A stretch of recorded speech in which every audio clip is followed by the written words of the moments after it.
Welcome to விகாத்ஸ் world. இன்றைக்கி நம்ம பார்க்க போகிற ரெசிபி மட்டன் தம் பிரியாணி. இதை எப்படி டேஸ்டியாக செய்யலாம் அப்படின்றத பார்க்குறதுக்கு முன்னாடி இந்த சேனல் தான் ஃபஸ்ட் டைம் பார்க்குறீங்க அப்படின்னா மறக்காமல் சப்ஸ்கிரைப் பண்ணிக்கோங்க. வாங்க வீடியோக்குள்ளே போகலாம். இப்போ தாளிக்கிறதுக்கு தேவையான பொருட்கள் எடுத்துக்கிடுவோம். சோம்பு, பிரிஞ்சி இலை, கல்பாசி, பட்டை, ஏலக்காய், கிராம்பு, மராட்டி முக்கு, ஸ்டார் அனீஸ். இது தாளிக்கிறதுக்கு தேவையான பொருட்கள். 3 பெரிய வெங்காயம் பொடியாக நறுக்கி எடுத்து வச்சுக்கிறோங்க. தக்காளி 3 பொடியாக நறுக்கி எடுத்து வச்சுக்கிறோங்க. புதினா 1 கப் எடுத்து வச்சுருக்கேன். மல்லித்தலை 1 கப் எடுத்து வச்சுருக்கேன். பச்சை மிளகா 2, இஞ்சி 1 துண்டு. எவ்வளவு இஞ்சி எடுக்கிறோமோ அதுக்கு 2 மடங்கு பூண்டு எடுத்து வச்சுக்கிறோங்க. நம்ம இன்னைக்கு ஜீரக சம்பா அரிசி வச்சு தான் பிரியாணி செய்ய போகிறோம். இது நல்லா அலசிட்டு ஒரு 10 நிமிஷத்துக்கு தண்ணியில் ஊற வச்சு எடுத்து வச்சுக்கிடுவோம். நம்ம 300 கிராம் அரிசி எடுத்திருக்கோம். 1.5 கப்புங்கிறது. அதுக்கு 1/2 கிலோ மட்டன் எடுத்திருக்கேன். நல்ல பெரிய பெரிய பீஸாக கட் பண்ணி வாங்கிக்கிறோங்க. அப்போ தான் பிரியாணிக்கு நல்லாயிருக்கும். 1 டீஸ்பூன் லெமன் ஜூஸு, 1/4 கப்பு பால், 1/2 கப்பு தயிர். இப்போ இஞ்சி, பூண்டு, பச்சை மிளகா 3ஐயுமே நம்ம உரலில் போட்டு இடித்து தான் எடுத்துக்க போகிறோம். பேஸ்ட்டாக அரைக்கக்கூடாது. ஃப்ரெஷ்ஷாக சேர்க்கும்போது தான் நம்மளுக்கு அந்த ஃப்ளேவர் கிடைக்கும்.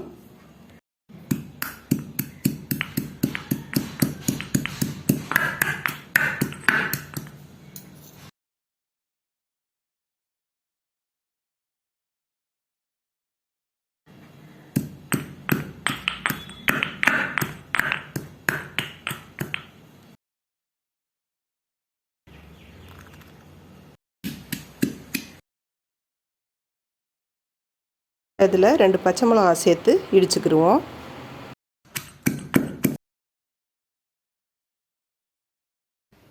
இப்போ அடிக்கனமான பாத்திரத்தில் 2 டேபிள் ஸ்பூன் கடலை எண்ணெய் ஊற்றிக்கிறேன்.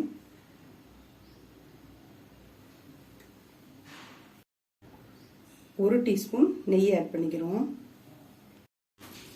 இப்போ எண்ணெய் சூடாயிருச்சு. தாளிக்கிற ஜாமான் அதில் சேர்த்துக்கிடுவோம்.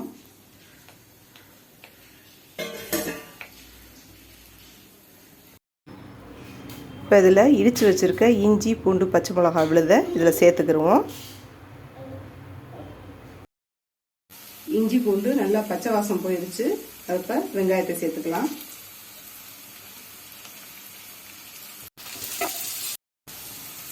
இந்த ஸ்டேஜில் உப்பு சேர்த்துக்கிடுவோம். அப்போ தான் வெங்காயம் சீக்கிரமாக வதங்கும். இதில் இப்போ புதினாவை சேர்த்துக்கிடுவோம்.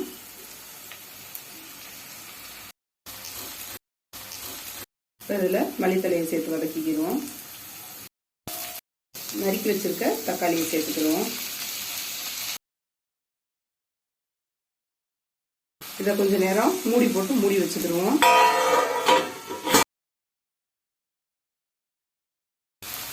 கால் டீஸ்பூன் மஞ்சள்தூள்,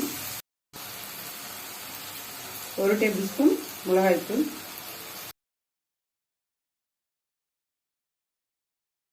மட்டன் இதில் சேர்த்துக்கிடுவோம்.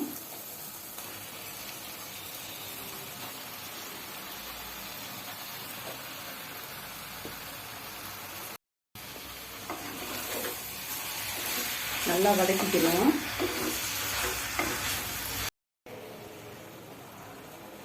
இந்த கறிக்கு தகுந்த உப்பு சேர்த்துக்கிடுவோம். உப்பு நல்லா எல்லா இடத்துலையும் படுறது மாதிரி மிக்ஸ் பண்ணிட்டு கொஞ்ச நேரத்துக்கு இதை மீடியம் ஸ்பீடில் வச்சு மூடி போட்டு மூடி வச்சுருவோம்.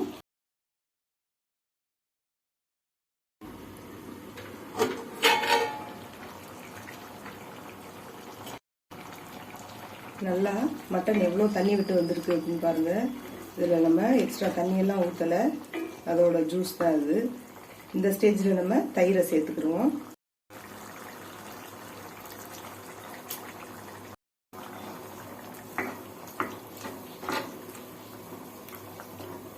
தயிர் சேர்க்கும் போதும் இந்த தயிர்ல இருந்தும் நம்மளுக்கு தண்ணி வரும்.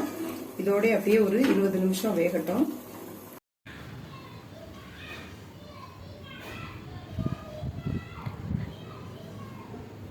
கறி ஓரளவுக்கு இந்த ஸ்டேஜில் நம்மளுக்கு வெந்து வந்துருச்சு. இப்போ தண்ணி சேர்த்துக்கிறணும்.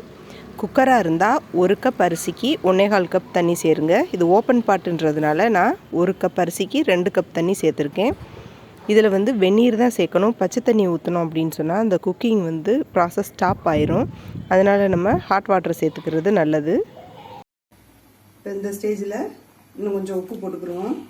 இந்த தண்ணியை டேஸ்ட் பண்ணி பார்க்கும்போது உங்களுக்கு உப்பு கக்கிற அளவுக்கு இருக்கணும். அப்போ தான் ரைஸ் போட்டு வேகும்போது நம்மளுக்கு டேஸ்ட்டு கரெக்டாக இருக்கும். மூடி போட்டு மூடி ஒரு 20 நிமிஷத்துக்கு வேக விட்டுருவோம். இப்போ 20 நிமிஷம் ஆயிடுச்சு.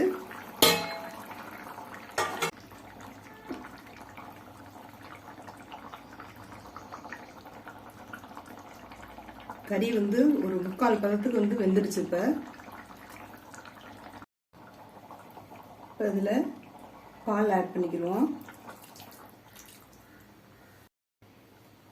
மல்லித்தலை கொஞ்சம் ஆட் பண்ணிக்கிடுவோம். லெமன் ஜூஸையும் அதில் சேர்த்துக்கலாம்.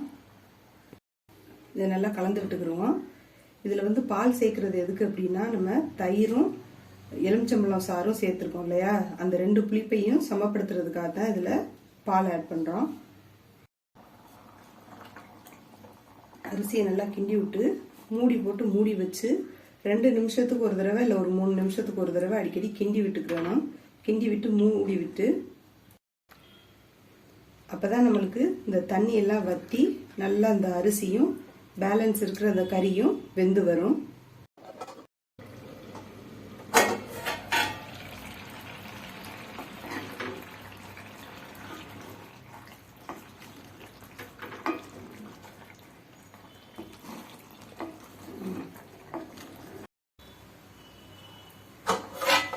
இப்போ ஒரு 2-3 தடவைக்கு கிண்டி விட்டுட்டேன்.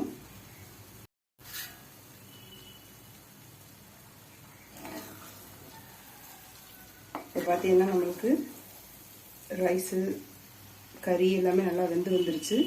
இந்த ஸ்டேஜில் நம்ம நெய் சேர்த்துக்கிடுவோம்.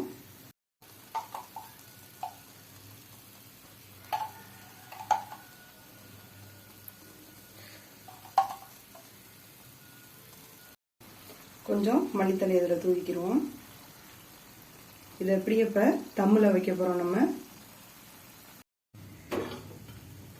ஒரு தோசைக்கல்லை அடுப்பில் வச்சுக்குவோம். ஹை ஸ்பீடில் வச்சுக்கிடுவோம்.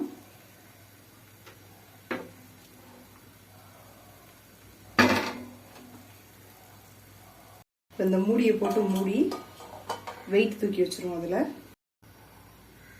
வெயிட் வச்சோம்னா தான் அதில் உள்ள ஆவி வெளியே ஆகாமல் இருக்கும். இப்போ இது அப்படியே ஹை ஸ்பீடில் ஒரு 5 நிமிஷம், ஸ்லோவில் ஒரு 10 நிமிஷம் வச்சு இறக்கிக்கிடுவோம். இது 5 நிமிஷம் ஹைலையும் 10 நிமிஷம் ஸ்லோலையும் வச்சாச்சு. இப்போ இதை ஸ்டவ் ஆஃப் பண்ணிக்கிடுவோம். இதை இப்போ ஓப்பன் பண்ண வேண்டாம். ஒரு 20 நிமிஷம் அப்படியே ரெஸ்ட்டில் இருக்கட்டும்.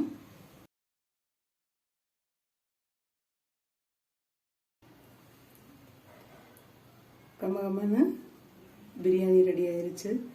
இந்த ரெசிபி உங்களுக்கு பிடிச்சிருந்துச்சுன்னா விகாத் வேர்ல்டுக்கு மறக்காமல் சப்ஸ்கிரைப் பண்ணி இந்த வீடியோவுக்கு ஒரு லைக் போட்டுருங்க. தேங்க்யூ.